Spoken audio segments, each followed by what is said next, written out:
The X-Men entered the settlement with cautious steps. The structures around them glowed with a soft light from inside. The blue creatures led them into a large mushroom structure.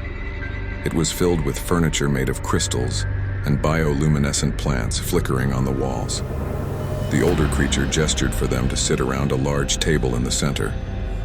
"I am Zaxthor, the leader and healer of this colony," he said mentally. "We never thought we'd have carriers like you." Scott leaned forward. "You call us the carriers, but we don't know what that means. Can you please explain?" Zaxthor took a deep breath. "Thousands of years ago, stars fell from the sky on our planet Xandar. These stars changed some of us, gave them extraordinary abilities. We called them the carriers because they carried the next step in evolution."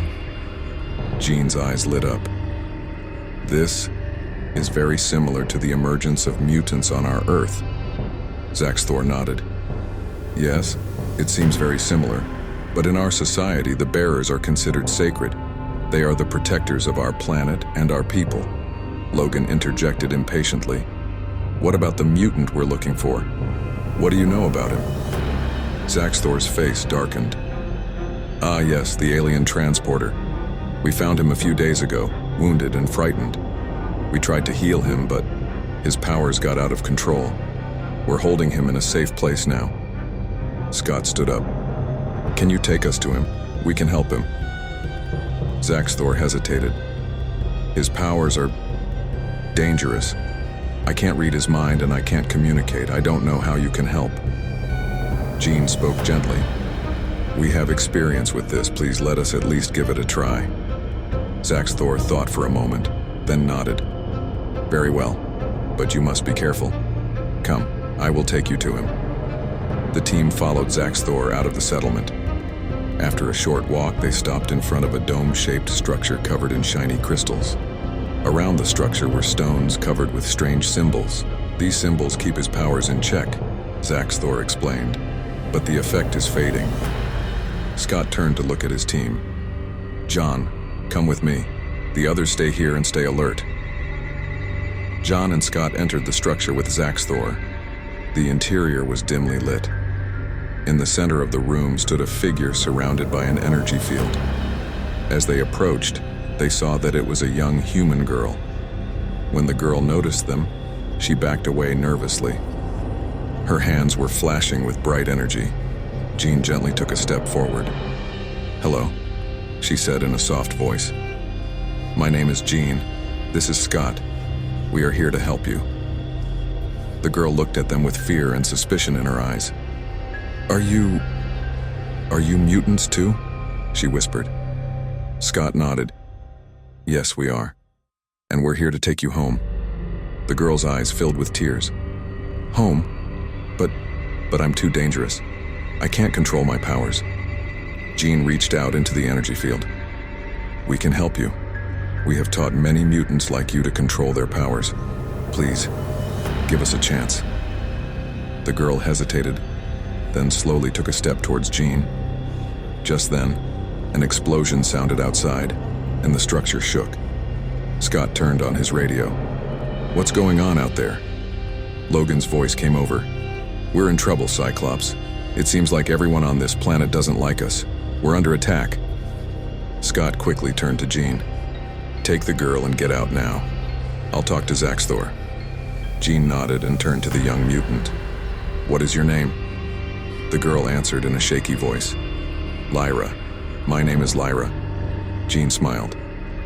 "Okay, Lyra, now listen to me carefully. We are going to get you out of here, but you have to trust me. Is that clear?" Lyra nodded hesitantly. Jean slowly lifted the energy field using her telekinetic powers. She took Lyra's hand, and together they ran outside. Before we continue with our video, subscribe to the channel, like the video, and support us. Thanks. Chaos reigned outside. Creatures of a different appearance, larger and more aggressive, were attacking the X-Men and the locals. Kurt teleported around to confuse the enemies. Aurora shot lightning bolts from the sky, and Logan used his claws to push back the attackers. Scott turned to Zaxthor. "Who are they? What do they want?" Zaxthor's voice echoed in their minds, this time full of fear. They are the Devourers. They want to consume all life on our planet. They crave the energy of the carriers. Scott quickly assessed the situation. Okay, we need to protect everyone. Jean, take Lyra to X-Voyager. We'll fight here. Jean wanted to protest, but when she saw Scott's determined look, she gave up. She grabbed Lyra and started running towards the ship. Scott called out to his team. X-Men, take up defensive positions, protect the civilians, and push back the Devourers. As the battle raged, the X-Men and the natives of Xandar struggled to protect themselves and push back the Devourers. But the enemy was outnumbered and gaining more and more ground. Just then, a bright light appeared in the sky. When everyone looked up, they saw Lyra floating in the air. Her hands and eyes were burning with bright energy. Enough, Lyra cried out. You will not harm anyone anymore. A wave of energy radiated from Lyra's body, knocking the Devourers back. As the X-Men and the natives watched in amazement at this display of power, Lyra began to lose control. Jean quickly rose into the air and reached Lyra. Lyra, calm down. You can control your power. Focus on me. Lyra looked into Jean's eyes and slowly began to calm down. The energy wave subsided and the two women slowly landed on the ground. The Devourers began to retreat in the face of this unexpected show of strength. Scott and the others, after repelling the last few attackers, rushed to Lyra and Jean's side. Zaxthor looked at Lyra in amazement. Unbelievable, I have never seen such power. Lyra spoke, tired but determined. I must fear no more. I can control my power, and I will use it for good. Scott looked at his team. Great work, all of you. But it looks like this planet still needs our help. Zaxthor stepped forward, his eyes filled with concern. The Devourers have retreated, but they will return. More numerous and more powerful. We need your help to protect my people. The X-Men looked at each other. Logan grunted. So our journey home will be delayed a bit, huh? Aurora smiled. I suppose so. But isn't that exactly what we do? Help those in need? Jean squeezed Lyra's shoulder. What about you, Lyra? What do you want to do? Lyra took a deep breath. I want to stay and help. I have to learn to control my power, and in doing so, I can help these people. Scott nodded. Then our decision is clear. We stay and help the people of Xandar fight the Devourers. He turned to Zaxthor. Can you tell us more about the Devourers? How do they fight? What are their weaknesses? Zaxthor sighed. The Devourers came to our planet a long time ago. They are like parasites. They settle on one planet, consume all its resources, and then move on to another. Their weak point is energy. When they encounter too much energy, their systems overload. Hank scratched his chin thoughtfully. Maybe we can use Lyra's powers for that, but first she'll have to learn to control them. Jean jumped in. I can work with Lyra. We have similar powers, I can help her. Scott nodded. Good. Jean, you work with Lyra. Logan and Kurt, teach the native warriors close combat techniques. Aurora, you develop a system for air defense. Hank, you and I will look into Xandar technology and see if we can find anything that might give us an advantage. The team quickly mobilized. As the days passed, the cooperation between the X-Men and the Xandar people strengthened. Lyra learned to control her powers under Jean's guidance, while the other X-Men worked to strengthen Xandar's defenses. One evening, Zaxthor gathered the X-Men team. Our recon teams report that the Devourers are preparing for a major attack.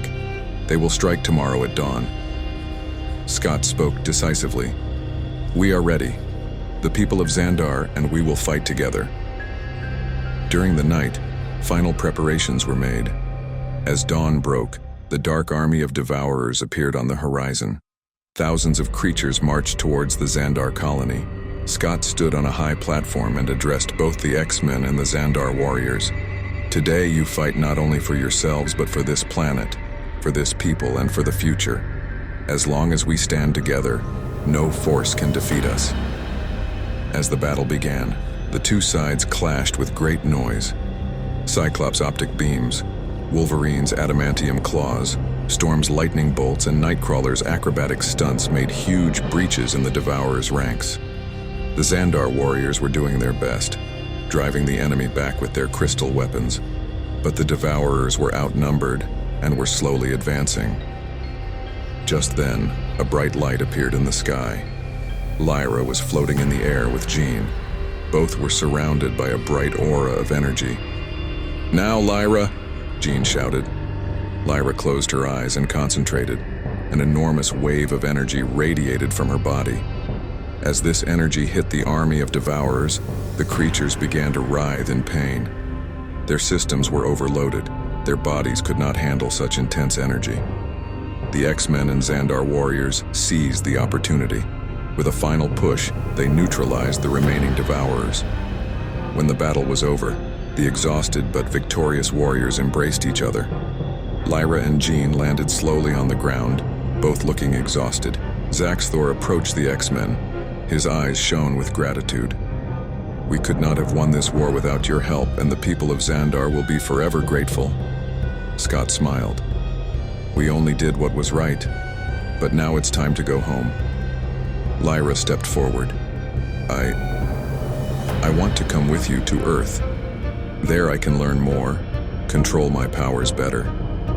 Jean hugged Lyra. "Of course you can come. There is a place for you at the Xavier Institute." The goodbyes were long. The people of Xandar gave the X-Men and their new member Lyra a grand send-off. As the X-Voyager took off, the team was both sad and proud. They had made a new friend, saved a planet, and pushed the limits of their own powers. As the spaceship began its interstellar journey, Scott looked at his crew.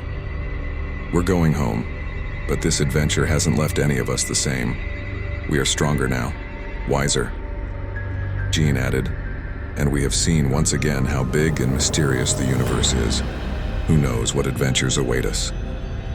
As the X-Voyager made its way to Earth, the X-Men were returning home with their new member Lyra, ready for future adventures.